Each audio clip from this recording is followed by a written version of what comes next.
el problema 13 de la guía, ahí se los comparto en la pantalla.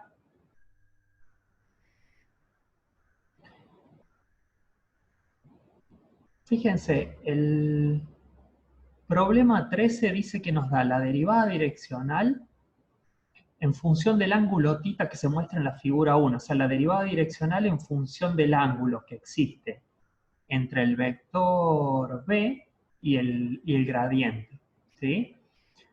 Entonces lo que dice es, como preguntas, ¿qué puntos de la gráfica de la figura 1 corresponden a la máxima rapidez de aumento en f? Marque los puntos que corresponden a los puntos P, Q, R y S. Acá tienen 4 valores de derivada: máxima, 0, mínima y 0. Y bueno, y hay que marcarlos con estos 4 puntos que están acá.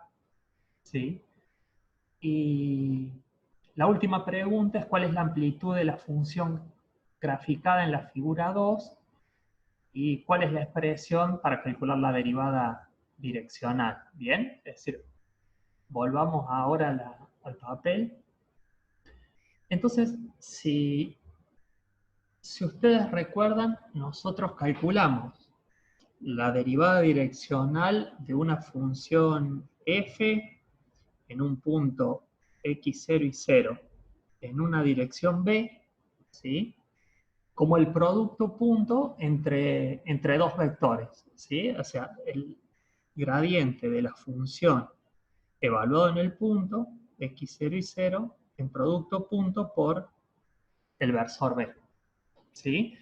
Como esto es un producto punto de dos vectores, esto en realidad se puede escribir como el módulo de uno, o sea, el módulo del gradiente de la función evaluado en el punto, ¿sí? Por el módulo del versor b, que lo vamos a anotar, pero como yo lo defino como versor, este módulo vale 1, ¿sí? Por el coseno del ángulo entre estos dos vectores, ¿sí? Bueno, entonces lo que está graficado en la guía es el gradiente de la función por un lado, ¿sí?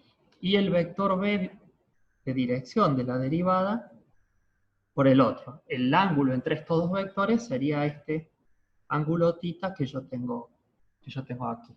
¿Está bien? Eso es lo que tenemos hasta acá. Entonces, veamos con el producto punto, ¿sí?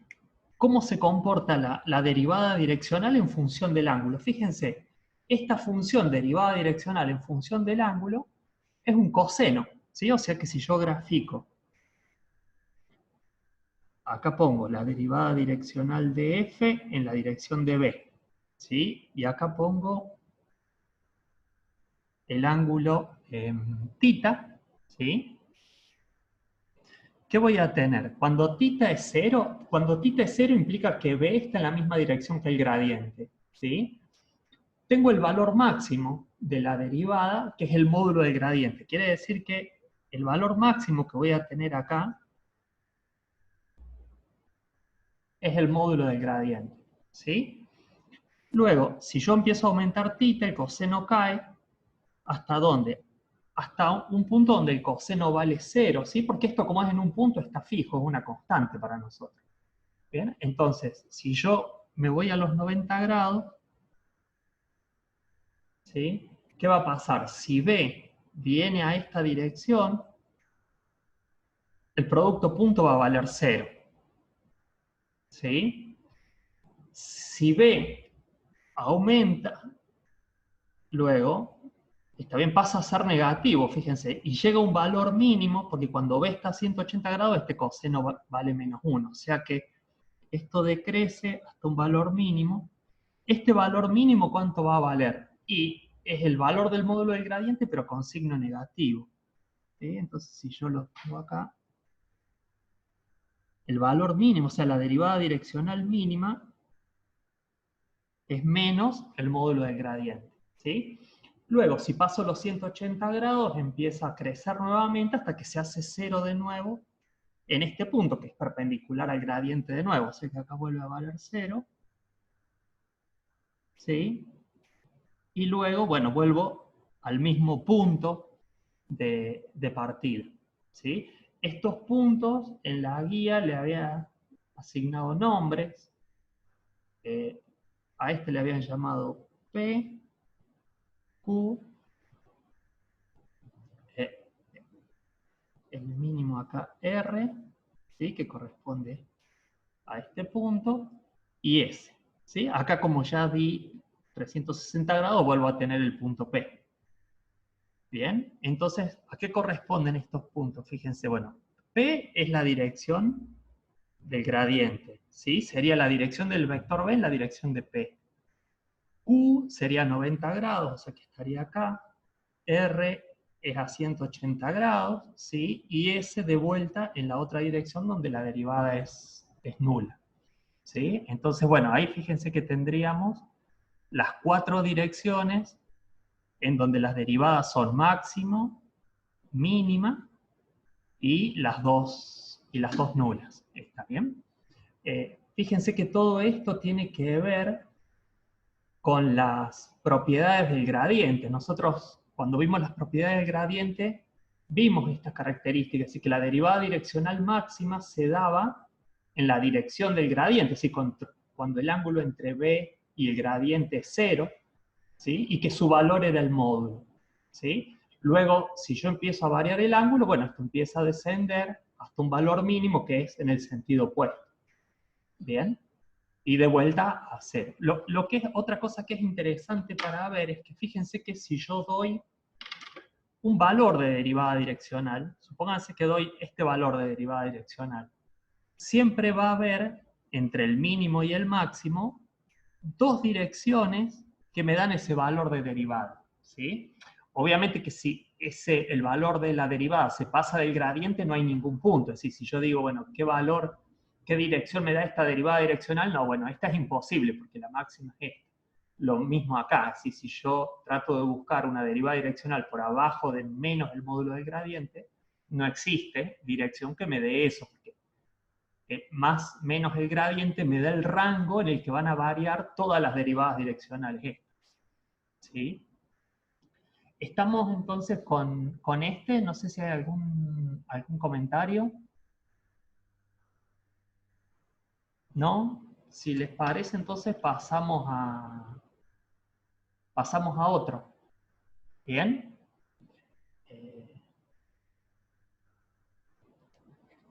ni sí ni no. Vamos a ver. Podemos pasar entonces a los propuestos. Busquemos algunos. Profe, Sí, decime. lo de recién que usted explicó, Sí, el 90 grados sería el vector gradiente y después hizo el 90 grados y dijo que ahí era 0. sí. ¿Cómo es esa parte? No Sí, entendí muy bien. fíjate que el producto punto, ¿cuánto da 0? El producto punto da 0 cuando estos dos vectores son perpendiculares, ¿sí? Entonces, para que estos dos vectores sean perpendiculares, o tengo 90 grados o tengo 270 grados, ¿sí? Que serían, en estas direcciones serían, lo voy a pintar con otro color, cuando B está aquí, ¿sí? O cuando B, el gradiente está fijo, ¿no? Porque es el valor del gradiente en un punto, o cuando B está apuntando hacia este lado, ¿sí? Si yo me muevo en esta dirección o en esta dirección, o sea, perpendicular al gradiente, en cualquiera de esas dos la derivada direccional va a ser nula, ¿sí? Fíjense que eso también lo hicimos alguna vez para sacar, había un problema que pedía buscar una recta tangente, entonces cuando uno quiere buscar una recta tangente a una curva de nivel, la curva de nivel, si yo tuviese que haber dibujado la curva de nivel acá, ¿cómo sería la curva de nivel? El gradiente es perpendicular a la curva de nivel, ¿sí? Si esta es la curva de nivel, el gradiente ahí es perpendicular a la curva de nivel y bueno, y apunta hacia donde crece la función. Si yo quiero encontrar una recta tangente, la recta tangente estaría en esta dirección. Bien, nosotros hemos hecho algún ejercicio de encontrar la recta tangente y para eso, ¿qué hacíamos? Calculábamos el gradiente y después buscábamos un vector tal que multiplicado por el gradiente nos diera 0. Y con eso encontrábamos, bueno, o este vector para este lado o este otro. ¿Está bien? Es una aplicación bastante común de cálculo de gradiente, encontrar vectores. Como el gradiente sabemos que siempre es perpendicular a la curva de nivel, podemos encontrar vectores tangentes a la curva de nivel haciendo el producto punto e igualándolo a 0. Es como una aplicación bastante común en los problemas de la guía.